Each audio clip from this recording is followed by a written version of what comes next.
જે વજ્રધર ઇન્દ્રે રચેલા ભવ્ય આસના પર બેસી અલંકારો ત્યજે દીક્ષા સમય ભગવંત જે પંચમુષ્ટિ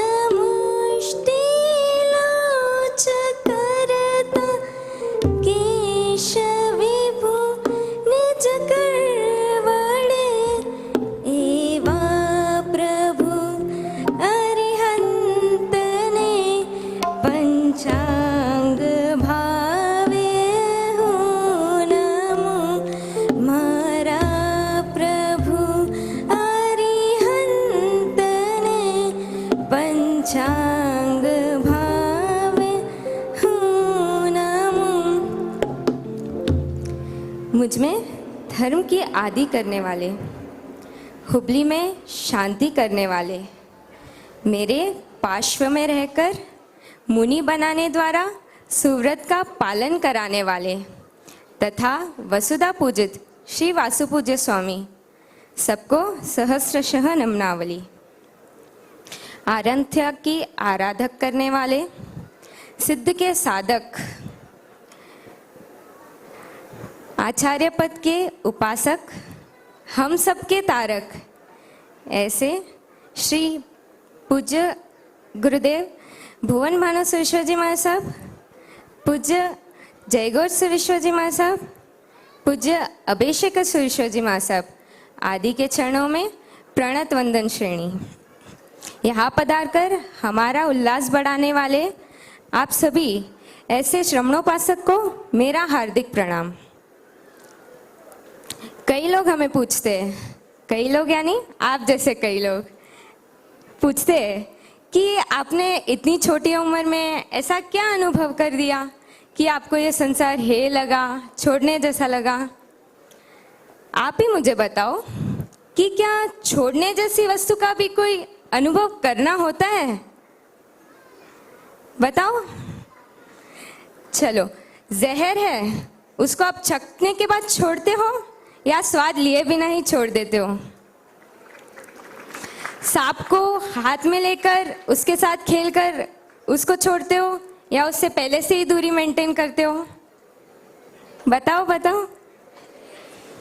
सिंह के मुंह में हाथ डालकर बाहर निकालना या मुंह में हाथ डाले ही ना उसका ध्यान रखते हो? उंडे कुएं में गिरकर बाहर निकलना या उसमें गिरे ही ना उसका ध्यान रखते हो? बस ऐसे ही खराब तुच्छ वस्तु का अनुभव किए बिना ही जो उसका त्याग कर दे वही बुद्धिशाली कहलाता है। सही बात है ना? और जो उसका अनुभव किए बिना भी उसका त्याग न कर सके तो उसको तो हम क्या कहते हैं? मुझे नहीं पता, आपको पता हो तो मुझे भी जरूर बताना। मैं अपने आप को बहुत धन्य मानती हूँ, बहुत लकी मानती हूँ कि ऐसा खराब संसार छोड़कर मैं भी इस आनंदमय यात्रा के लिए तत्पर बनी हूँ। मित्र तो सबके होते हैं,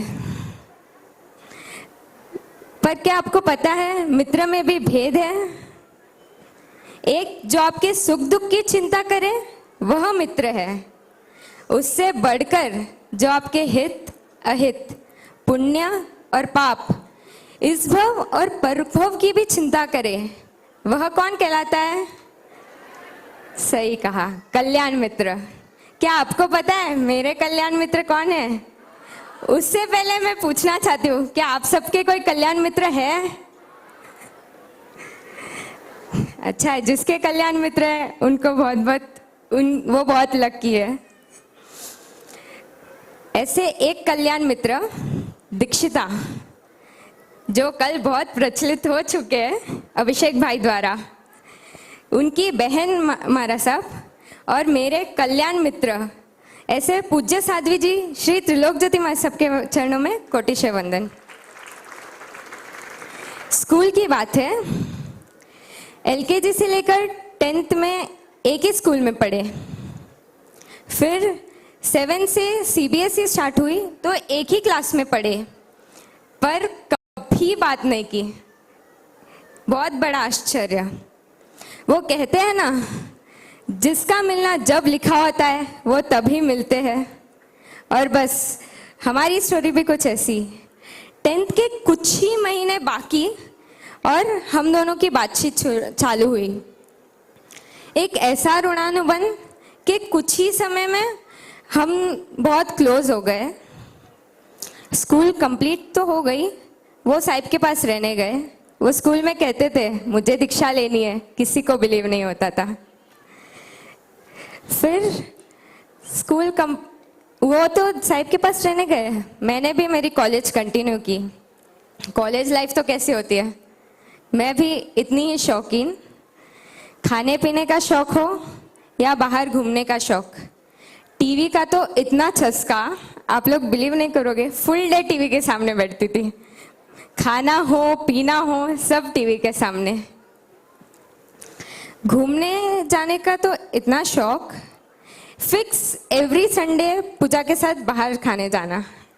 पूजा एक ऐसी कॉलेज फ्रेंड जिसने हर कदम पे बहुत साथ निभाया।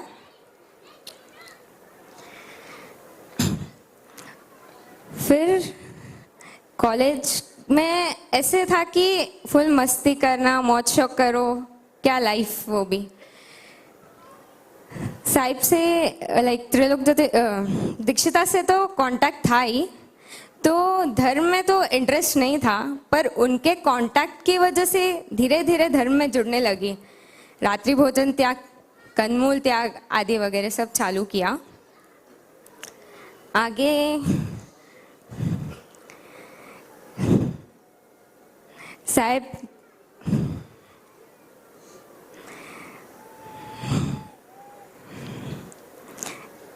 सीए की एग्ज़ाम दी, एंट्रेंस एग्ज़ाम।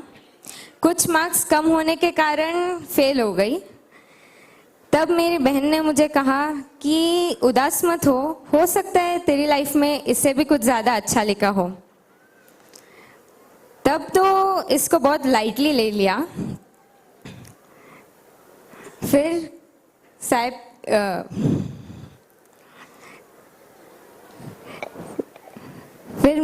साहिब की दीक्षा हुई।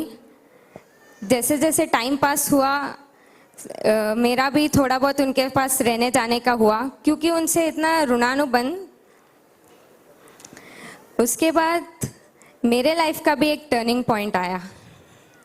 2019 शाहपुर में पूज्य श्रमणी गणनायक ऐसे अभिषेक साहब के निश्रा में और साहिब के निश्रा में उपदान करने का मौका मिला।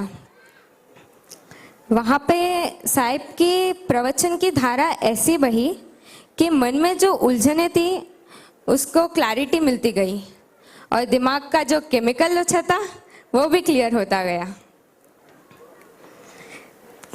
फिर माला पहनने के पहले ही गुरुदेव भी मिल गए।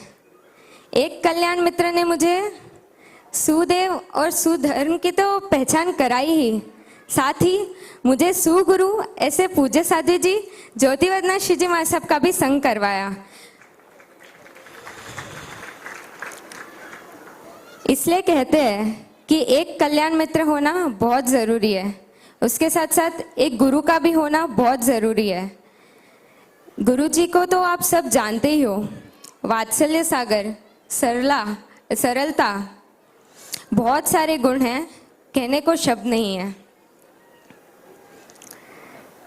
मन में तो बस नक्की कर लिया कि दीक्षा ही लेनी है, और वो भी कब, माला पहनने के पहले मन में बस फाइनल था ही कि दीक्षा ही लेनी है।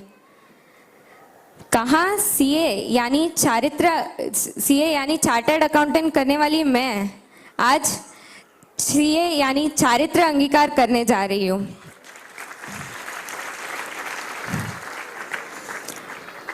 अब डिसाइड तो कर लिया, मक्कम तो हो गई कि दीक्षा ही लेनी है। अब सोच ही रही थी कि घर पे कैसे बात रखूं, उससे पहले ही बाहर वालों के सवार घर वालों तक पहुंच गए। कौन? वाह, बाबूजी री पोतरी, वाह का साहिब जी पड़े रहे। मैंने कहा दीक्षा ना भाव है, 15 पीढ़ी में आज तक दीक्षा नहीं ली थी, वन्य दीक्षा देन ही मेलनी अनौर है, दीक्षा का खावा रखो में बस ऐसे सवाल की बौछार पहुंच गई। जैसे गन्ने को गुड़ बनने के लिए डिफिकल्ट प्रोसेस से गुजरना पड़ता है, मुझे भी घर से परमिशन मिलने के लिए बहुत सारे डिफिकल्ट टास्क से गुजरना पड़ा। पर इस टफ सिचुएशन में सबसे बड़ा उपकार माता का हमेशा एक सपोर्ट सिस्टम की तरह रही। माता के साथ साथ दोनों बुआ ने भी बहुत हेल्प की मेरी। पापा को समझाया, फिर घर से परमिशन तो मिल गई साहब के पास रहने की। गुरुजी के निशा में 4 महीने नासिक में रही, तब मन में और वैराग्य की दृढ़ता आती गई। मन में तो डिसाइड कर लिया था, अब मन में यही था कि बहुत स्केचेस बना लिए, अब आत्मा के गुणों का स्केच बनाना है। बहुत इवेंट्स भी मैनेज कर लिए, अब आत्मा को परम तक ले जाने का रास्ता मैनेज करना है। बहुत फाइट्स एंड पैचअप्स भी किए, अब कर्मों के साथ फाइट करना है। बहुत कैफेज में भी घूमे, अब गुरु आज्ञा में घूमना है। बहुत फ्रेंड्स एंड लाइफस्टाइल्स के पीछे दौड़ी, अब बस मोक्ष सुख की ओर दौड़ना है। मोक्ष सुख की ओर दौड़ना, अब आगे क्या होगा, कैसे कैसे करूंगी मैं। और बस साहिब का हुबली आना और लॉकडाउन होना मेरे लिए एक ब्लेसिंग से कम नहीं था। वो कहते हैं ना, किसी चीज को शिद्दत से चाहो तो पूरी कायनात उसे तुमसे मिलाने की कोशिश में लग जाती है, और बस वही हुआ। घर वालों का परिचय तो बढ़ता गया साहिब से, दीक्षा की भी परमिशन मिल गई। पर जहाँ 4 की मुहूर्त निकल चुके थे और 4 को घर से परमिशन मिल चुकी थी, मुझे और 2 साल के लिए रोका गया। ये तो वैसे ही जैसे वीर प्रभु को उनके भाई ने 2 साल के लिए रोका था, मेरे साथ भी ऐसा ही हुआ। पर वीर प्रभु वो तो थे वितराग, वो तो समताधारी। मैं इस पंचम आरा का जीव, मुझ में कहाँ ऐसी समता, मेरे आयुष्य का क्या ठिकाना। और 2 साल अवीरती में रहना मेरे लिए पॉसिबल नहीं था। मैं बहुत निराश हो गई, सब कुछ देव और गुरु के ऊपर छोड़ दिया। 31 अगस्त 2020 का वो दिन आज भी मुझे याद है, जब पूरा परिवार उपाश्रय में उपस्थित हुआ और मुझे दीक्षा की अनुमति मिली। तब मन हर्षित होकर नाच उठा और मेरे संयम यात्रा की यानी आनंद यात्रा का सफर शुरू हुआ। माता पिता का उपकार भुलाया नहीं जाएगा। वे मात्र जन्मदाता ही नहीं, जीवन दाता भी है। माता का तो बहुत बड़ा उपकार रहा। जब मैंने उन्हें कहा कि मुझे दीक्षा ही लेनी है, तब उनका फुल सपोर्ट। उन्होंने ये नहीं बोला कि नहीं दीक्षा नहीं लेना, बहुत डिफिकल्ट है, कुछ भी नहीं। पापा वो कहते हैं ना कि ये बहुत स्ट्रॉन्ग पिलर होते हैं, वो कहते हैं ना कि बेटियों से बहुत लगाव होता है, इन्हें भी ऐसा ही लगाव। माँ जब हाथ पकड़ती है तो कल की मॉडर्न लड़की आज मुमुक्षु बन जाती है। पिता जब हाथ पकड़ते हैं तब दुर्गति के हाईवे पर जाने वाली लड़की आज संयम के राजपथ पर निकल पड़ती है। ऐसे मेरे माता पिता का बहुत बड़ा उपकार। परमात्मा से मैं यही प्रार्थना करती हूँ कि हर भव में जिनशासन ही मिले, कब तक, जब तक मोक्ष ना हो तब तक, और ऐसे ही माता पिता हर भव में मिले, यही प्रभु से प्रार्थना है। दादा दादी अनिच्छा थी क्योंकि उनकी लाडली पोती, पहली पोती, फिर भी एक मात्र मेरी खुशी के लिए उन्होंने भी बहुत बड़ा त्याग किया, उन्होंने भी मुझे अनुमति दी। उनके बहुत उपकार। भाई बहन क्या बात करूं, लड़े झगड़े साथ में हंसते खेलते, आज यहाँ तक पहुंची हूँ, उनमें उसमें भी उनका भी बहुत ज़्यादा सपोर्ट रहा। जब उनको पता चला कि मुझे दीक्षा लेना है, तब उन्होंने भी मम्मी पापा को समझाया, पापा और दादा दादी को, कि उसकी इच्छा है तो आप लोग क्यों रोक रहे हो, उसको जहाँ खुशी मिलती है उसको वहाँ ही जाना चाहिए। तो उनका भी बहुत बहुत उपकार।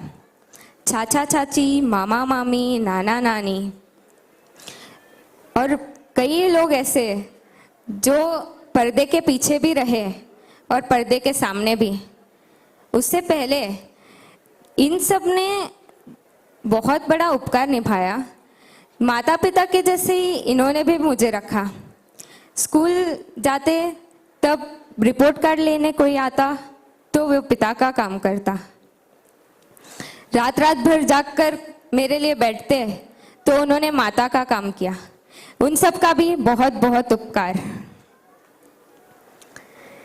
वही वेश जो चंदना जी ने पहना, वही वेश जो गौतम स्वामी ने धारण किया, जैसे most famous designer Manish Malhotra का वो आउटफिट पहनने के लिए लोग पब्लिक एक्साइटेड होती है ना, आप जैसे लोग, वैसे ही इनफैक्ट उससे भी कहीं ज्यादा एक्साइटेड वो वीर प्रभु का वेश पहनने के लिए मैं भी बहुत एक्साइटेड हूँ।